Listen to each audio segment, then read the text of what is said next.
You're in a power series. Thanks. So we're continuing last time. We talked about the difference between a sequence and a series. What's the difference between a sequence and a series? Oh, I remember that. The series is the sum of the sequence. The series is the sum of a sequence. A sequence is just a list of related numbers. Okay, series adds that up. We talked about geometric series and what they converge to. They converge to that formula we just saw, a over 1 minus r. And then we ended with trying to find a function that matches that graph, 1 over 1 minus x. So last time we actually plugged in 1 over 1 minus x. We tried to find a pretty close function. And then I showed you that this function is really close, but where was it really close around? It was only close around certain spots on the graph. Negative 1 to 1, which we write as absolute value of r less than 1. Absolute value of r less than 1 is the same thing as negative 1 to 1. They're just lazy. Yeah, they're just lazy. Mathematicians are always lazy. And what do we notice about this series? We noticed it was actually a geometric series. X to the n minus 1. Each time we multiply by x over and over. So if this is the summation of the series, what's a according to this? 1 over 1 minus x. 1. A is the top. This is the summation. This is the a. What's the common ratio? X. But that only works from negative 1 to 1 because what happens if x is bigger than 1?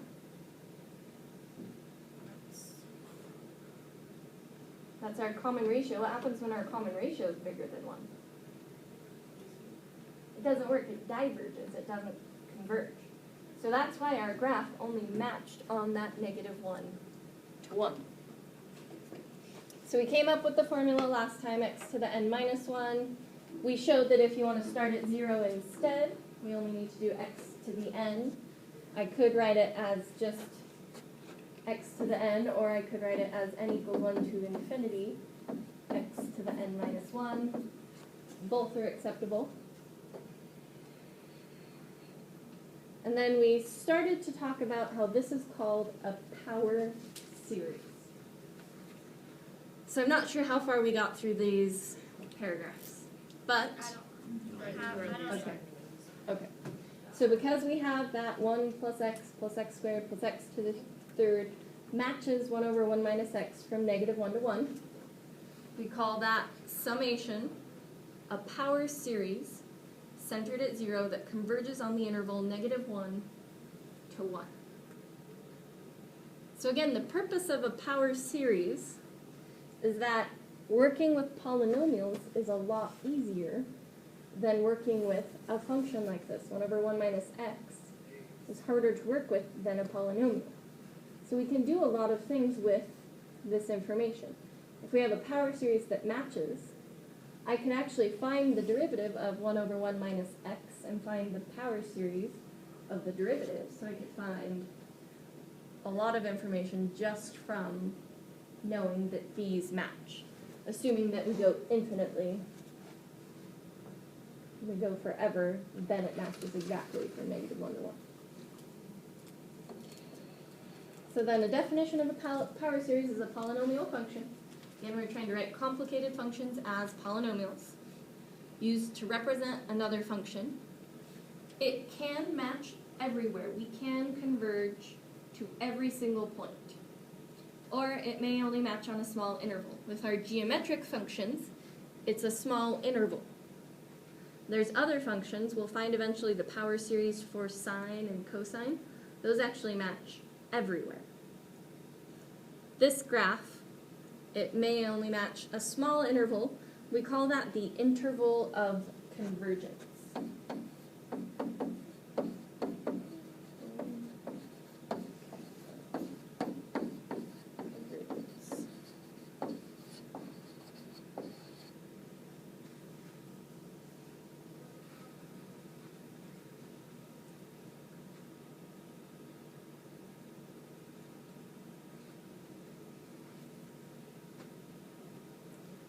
don't know where I put my notes that I was going to be looking at.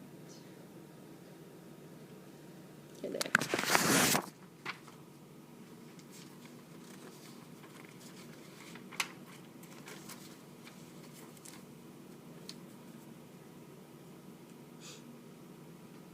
So it is possible to have it centered somewhere else. Today we're focusing solely on being centered at 0. But what if I took that same function, 1 over 1 minus x, and I wanted a polynomial that matched from 1 to 3? I would need to shift my graph so that it would match further down instead of just from -1 to 1. So we can shift it around. We don't have to stay centered at 0. And it's centered at 0 because that interval of convergence, the middle of it, is 0.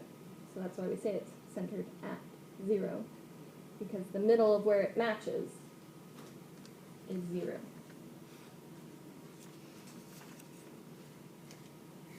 We're going to have this down before I move to the next page.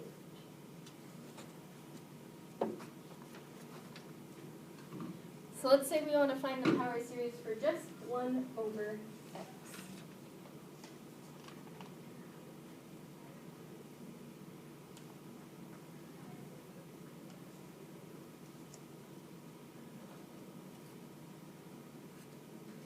So right now we're focusing on geometric series. And we have a formula for the sum of a geometric series. What was our formula again for a sum of a geometric series?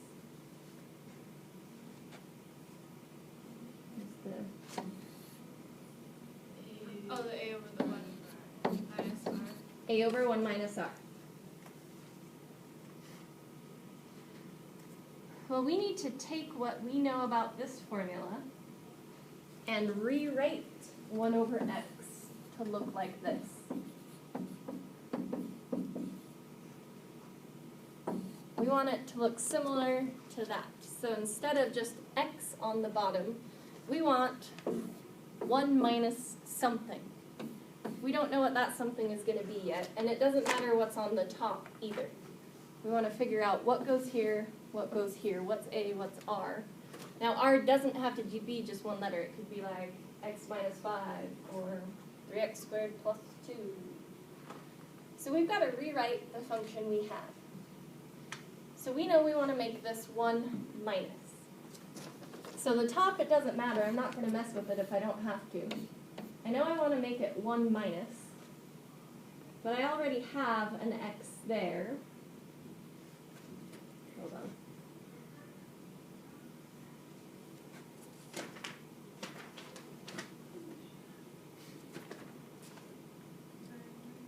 Actually, I'm going to do this in 2 separate steps. I'm going to say plus x because I think my brain is going to not explain this very well if I don't do this in 2 steps. Okay. I want to put a 1 plus here, but how do I get rid of it? Because I can't just add stuff randomly. I have to minus it also. So I put in the 1 plus the x so that I'd have that 1 in front. I needed to get that in somehow, but if I just add it in randomly, I have to also subtract it. The second problem is now I need the minus instead of plus. So how can we get a minus involved so that we have 1 over 1 minus something?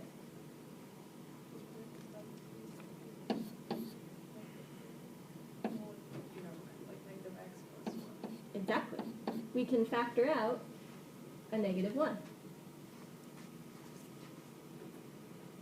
And maybe we could have done that in 1 step, but again, that's why I have my notes. For me, I need to see this in 2 steps. So we rewrote everything.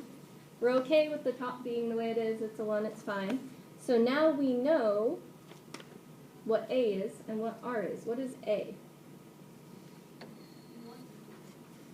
A equals 1. What is r?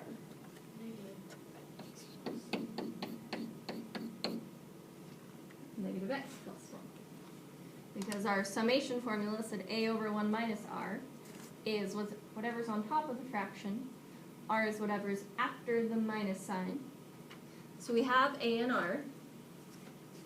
Hey, wait, I'm a little confused though. On, Yeah, I like, was the saying. X, how you got like, you went from A over 1 minus R, and then you had 1 plus X minus 1, but it's like 1 over X. So it's Yeah, we were really originally starting with 1 over X. Okay? Okay. So let me explain this one more time. We were originally starting with 1 over X. But we knew because we're trying to get it to look like this. Okay. That's our ultimate goal, make it look like this, so that we have a geometric formula. Because that's all we can work with right now, is geometric formulas. So I said, well, this has to have 1 minus, which means this has to have a 1 involved. So I'm going to add a 1 to my x. I'm going to actually put in a plus 1 just because I know there has to be a 1 involved. Okay. But I can't change expressions like that, or else it's not the same thing. 1 over 1 plus x, not the same thing as just 1 over x. Okay. So I have to undo when I add stuff randomly. It's kind of like adding by a clever form of 1, but this time we're adding by a clever form, or sorry, not adding by a clever form of 1, multiplying by a clever form of 1. When you take a fraction and you find a common denominator, you say, well, I'm going to multiply this by 4, but since I multiplied the bottom by 4, I have to multiply the top. I'm going to multiply this by 3 so that the bottoms are both 12, but I have to multiply the top by 3 so that I'm really multiplying by 1. So when we're adding, we can add by 0 and not really change anything. X plus 0 is still x. Right now I'm adding by 1 though, so how can I get rid of that so I'm really adding by 0? Subtract 1. This is really a clever form of 0. 1 minus 1. It's our clever form of 0. We put it in just so we could rearrange stuff so that we could figure out what A was for this function and what R was for this function. Does that make more sense? Yeah, I'm confused with that, so that's like, Yes, please ask questions. Again, I am a little slower at explaining the series. Something I'm taking a little more deliberately because I can't just wing it on these. I have to, so please ask me questions if I'm not explaining it in a good manner. So we know what A is, we know what R is, which means 1 over x would be the same thing as that sum. And we're going to use our geometric series. We know a geometric series is A times R to the n if we start at 0, to the n minus 1 if we start at 1. Most of the time with this series we start at 0. So what do we know A is? 1.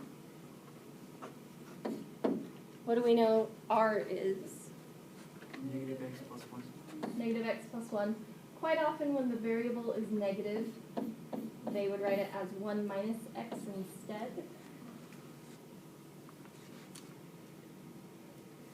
Seems kind of weird to me because they stress so much writing polynomials in descending order according to the degree. But then as soon as one of the variables is negative, they write it backwards. So those are really the same thing. And I could even write it out in more detail. I could start plugging stuff in. What do we get if we plug in 0?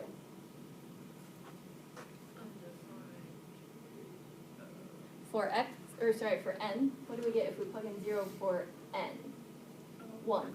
This is another problem with series, is we want to plug stuff in for x every time. But I was talking about taking this summation and writing it out. So 1 minus x to the 0 is 1. And then 1 minus x to the 1 is still just 1 minus x. 1 minus x to the 2, we could FOIL it out, but we don't need to for, this is just to show how we can write it out in summation form. Usually they put in the nth term, so they say 1 minus x to the n is the nth term. and it's just the formula that you've already found, plus dot, dot, dot.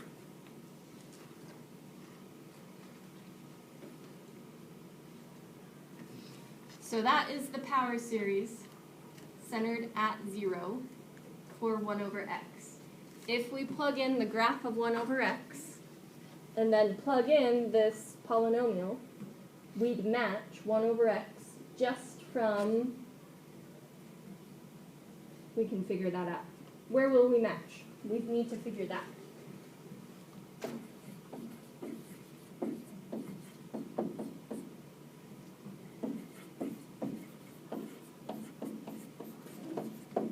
Okay, so where will we match 1 over x? Because it's not going to match everywhere. You know, geometric series don't match everywhere. So where will we match? Remember, that's called the interval of convergence.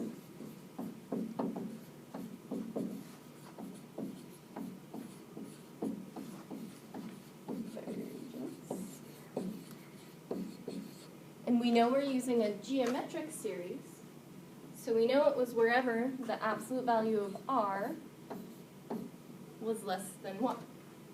But we know what r is. What did we find for this particular power series about r? 1 minus x. So we know the absolute value of 1 minus x is less than 1. Now when they want us to find the interval of convergence, they want x by itself. So we're going to have to split this up. We're going to have to actually write it the longhand way so we can solve for x. So according to the longhand way, how do I write this? What did we say? Mathematicians were just being lazy, so they didn't have to write something twice. So it's negative, yeah. We need negative 1 on the left.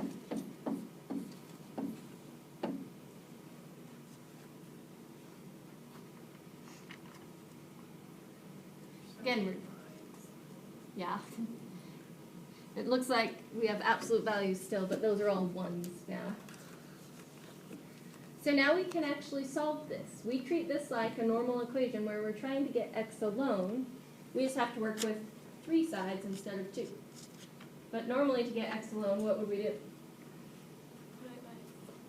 Wait, sorry. We want x alone. First I'm going to have to get rid of the 1. So how am I going to get rid of that? Minus 1. We just have to minus 1 from all 3 sides. Since this is now a 3-sided equation. I don't know exactly what 3-sided inequality. So we have to do it from every side. So we get negative 2 less than negative x less than 0. I apologize. 1 minus 1 is 0. And then, what else do we have to do to get x by itself? Okay. Multiply everything by negative 1, or divide everything by negative 1. Same thing. Now, we're working with an inequality. So what happens when we divide by the signs switch? 2 is greater than x is greater than 0. So where should our graph match, our graph of 1 over x, match that polynomial 1 plus 1 minus x plus 1 minus x squared plus 1 minus x cubed? Where should they match each other? From 0 to 2. So let's check that. Let's actually look at the picture. So pull out your calculators. I forgot to bring up my software. What was my choice? And my multiple choice for yours. You didn't. Oh. Okay, so first we just graph 1 over x, 1 divided by x. We're making sure it matches that power series we found. Now obviously we're not going to put in an infinite series. We're entering this in by hand, so we're going to have to just enter in like the first 3 or 4 terms, and it'll match pretty closely even with just those first 3 or 4 terms. So we know the second I don't have it written on here, but it was 1 plus 1 minus x, right? 1 minus x to the first plus 1 minus x squared. And let's go to the third. Let's just do 3 terms. X squared plus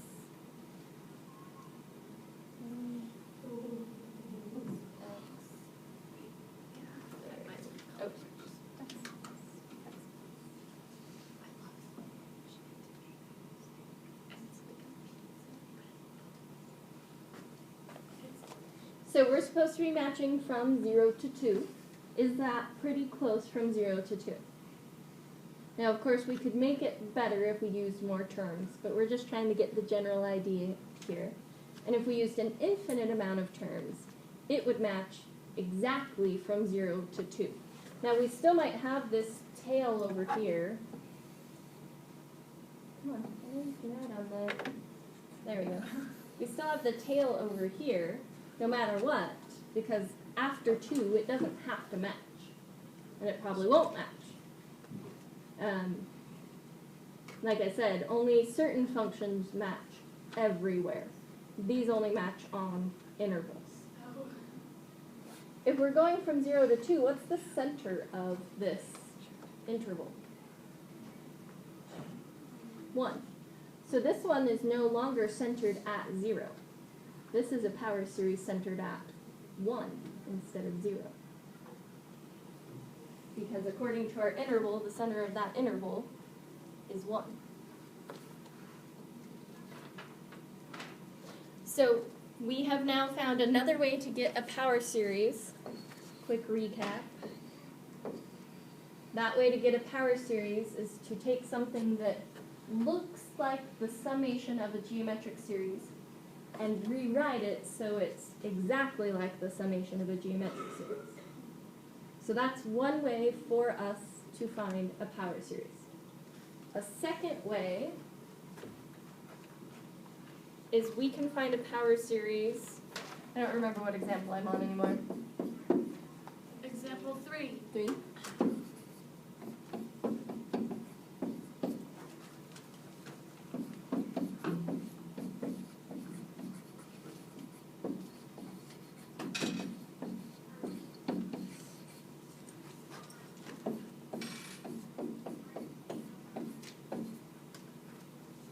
We can find the power series for something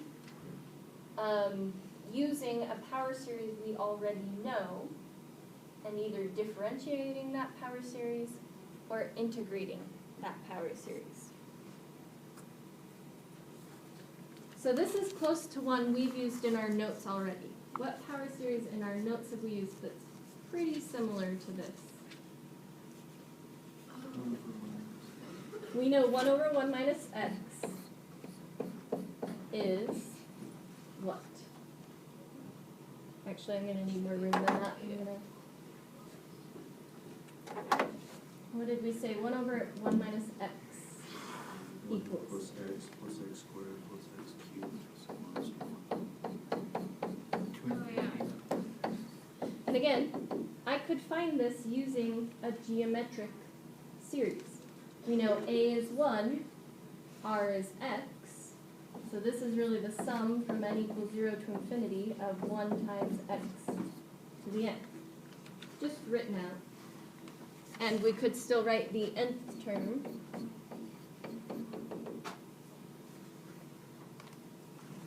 So we know that power series. What do you think I can do to 1 over 1 minus x to make it look like 1 over 1 minus x squared? Would I use differentiation or would I use integration to get it to look like that? Okay. Let's rewrite it and see what we think. How can I rewrite 1 over 1 minus x?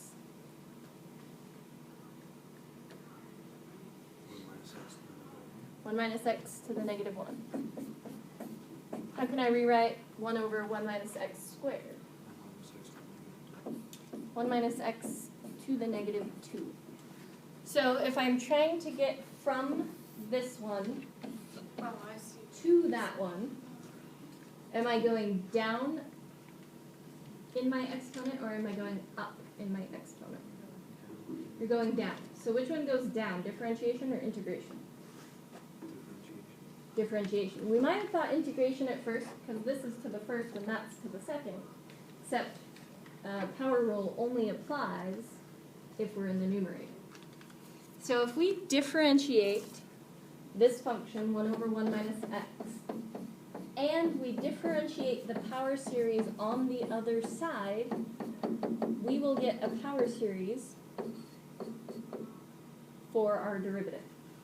You can actually differentiate both things and find a new power series by having taken the derivative. So the left side's easy. We do chain rule. What's the derivative of the outside?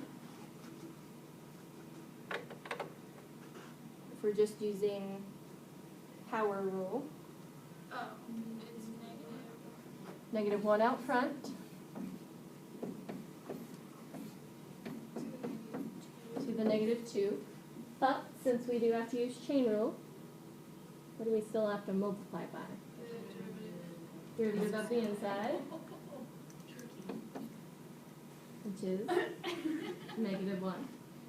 Now, I can also differentiate the other side, and that will give me a new power series. So derivative of 0, or sorry, derivative of 1 is 0.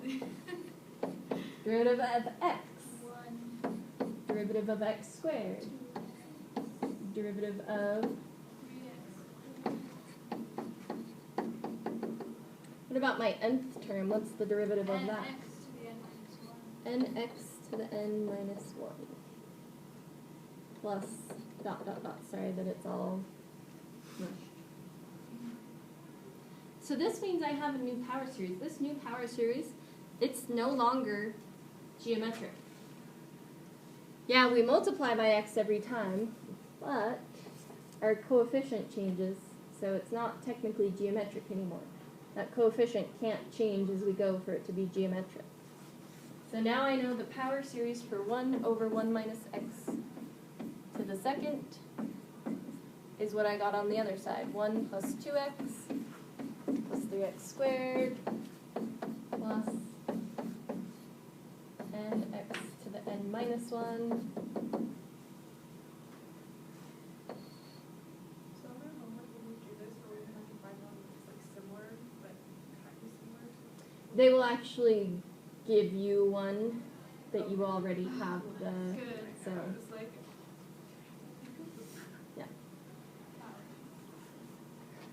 And I could also write this using summation notation as well, because we know our nth term, it's just the sum, n equals, if our first term is 1, are we starting at 0 or are we starting at 1? If I plug in 0, I'd have 0 times x to the negative 1. Is that going to give us 1? No. So where are we starting this? 1 to infinity of that nth term.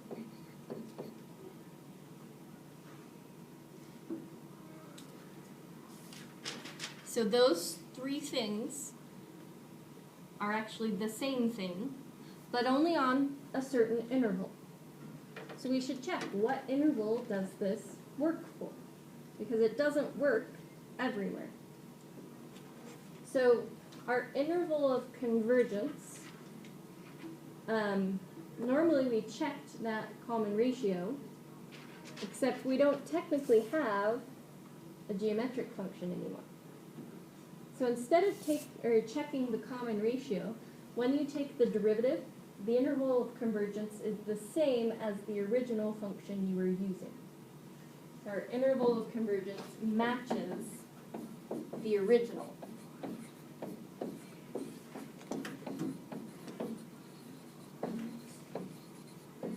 Matches the interval for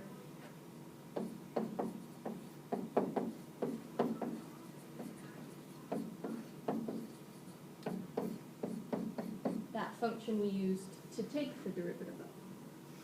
So, what was the interval of convergence for 1 over 1 minus x? This one we can use our geometric information for. What's our common ratio on 1 over 1 minus x?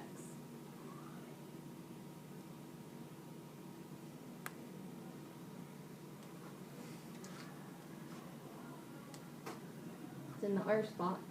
So we have a over 1 minus r, so just x. So if x is our common ratio, the absolute value of x should be less than 1. This one we don't have to do any solving for. Negative 1 is less than x is less than positive 1. So that 1 over 1 minus x squared should have the same interval of convergence as 1 over 1 minus x. Taking the derivative should not change the interval of convergence. So let's double check again. Let's see if our graphs will match from negative 1 to 1.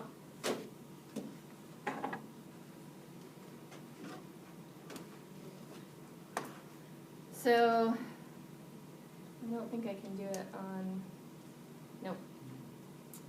You need a new page, or if you're using Scratchpad, you can just hit doc, and then the letter B, and it'll clear everything out of Scratchpad. If you're on an actual page, you've got to go get a new page.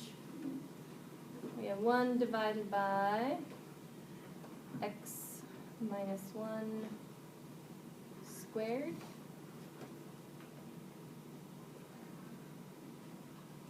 Let me get rid of,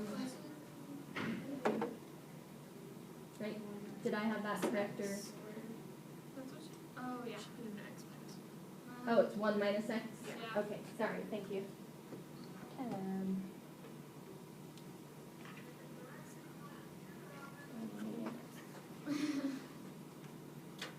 Come on.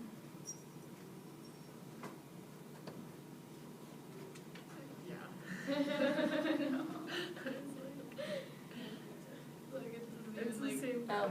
Yeah. Oh, because yeah, if we're squaring it and you factor out a negative 1, Yeah. negative squared. I was So then you have to- like, well. So then we take our power series 1 plus 2x, and you won't have to graph them on the assignment. I just really want to make sure we're understanding that they only match for certain spots. 1 plus x, or 2x plus 3x squared plus 4x to the third. And again, if you did more terms, it would match better. But is it matching from negative 1 to 1? Purple. Oh. Mine is purple because it's still, the colors from the first page aren't being used again. So my first page used, come on, Blue and red. blue and red. So now it's black and purple. So we match only from negative 1 to 1. So we see that even when we took the derivative, it won't change our interval of convergence. Even though this is no longer a geometric series. So even though it's no longer a geometric series, it still has an interval of convergence. Okay, so last problem, and then you'll have some time in class to work on your assignment today.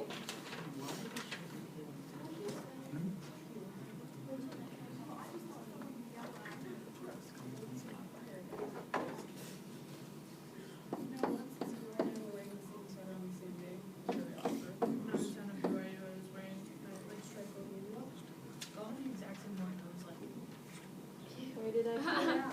So it's, There we go. We're just being really awkward eye contact in the middle of like Have you ever been underneath the pool? Oh, I guess not for scrim. Like where you look through windows for the It's when we like travel around the there it's pretty cool. It's like blinking, it's like smells really nice. Yeah. It's just really cool. Like people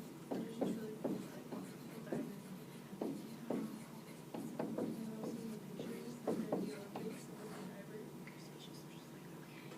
I don't know when they're doing like their tucks and they're like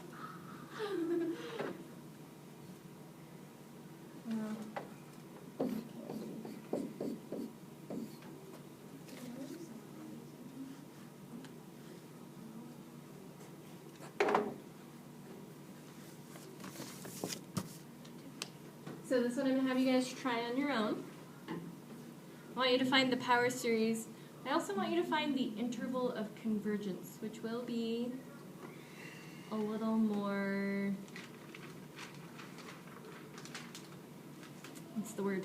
It's not hard, but you have to see the process to find this interval of convergence. It's not hard once you get past that first step of, but remember, to find an interval of convergence, we always need R if we're working with a geometric series. So somehow we need to find R in order to find the interval of convergence.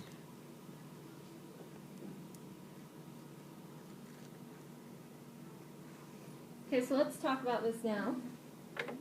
Instead of differentiating, what do we have to do? Integrate, because to get from 1 over 1 plus x to ln x, we have to integrate. So if we integrate both sides, we get ln of 1 plus x, and actually we get absolute value. Because of our interval of convergence, you can drop off the absolute value after, but technically the first step there is absolute value. We integrate the other side, gives us x minus x squared over 2, or you could have written 1/2 x squared plus x cubed over 3 minus x to the 4th over 4.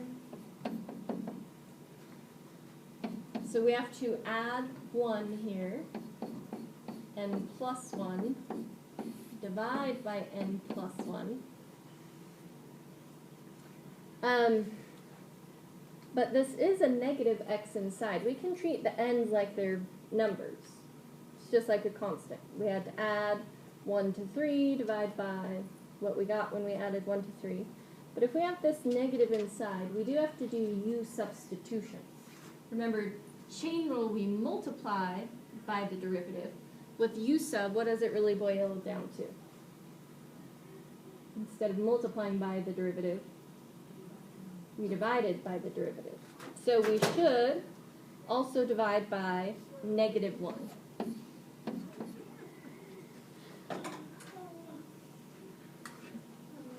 So there should also be that extra -1 involved. Plus dot dot dot.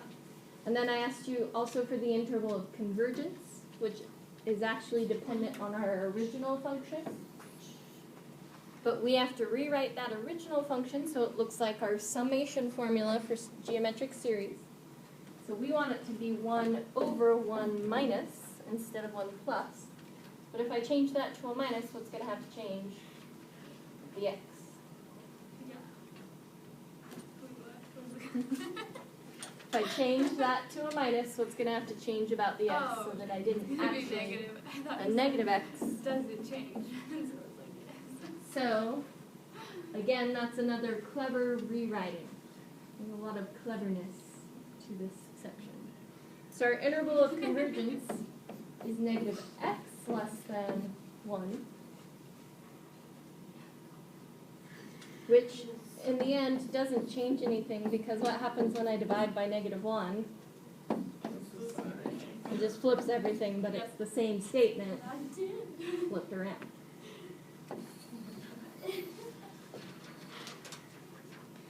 Okay, so your homework.